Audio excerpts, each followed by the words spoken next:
So our first call is from Kelly. She's from my old stomping grounds in Hershey, Pennsylvania. Kelly, what's your question?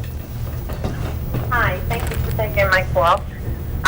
First of all, I want to thank you, Sean, and everybody else that's taking your professionalism to teach us uneducated people.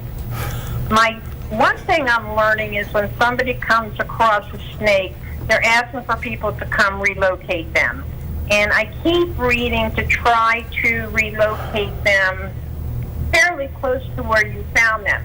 And you just hit the nail right on the head. Boy, would I love you being my neighbor that you just put a copperhead in my yard. Thank you very much.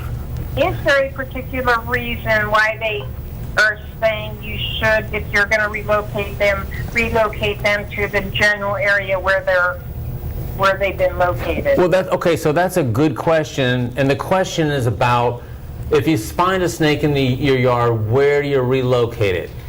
And there's been a lot of studies done on long distance and short distance translocation of snakes.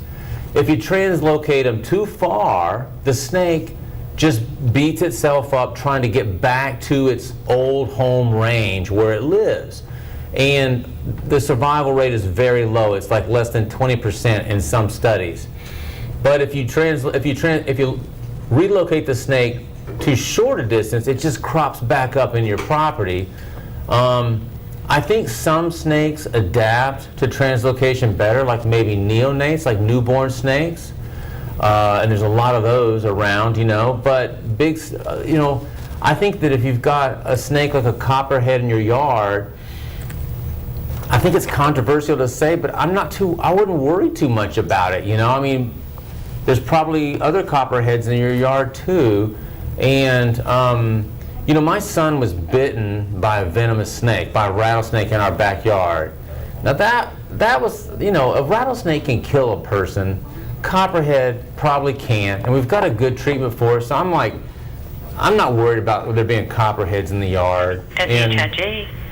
Yeah. Yes, ma'am. I was calling in for the I think we've got another question, though. I hope that answered your question. I hope it didn't go on and on too much.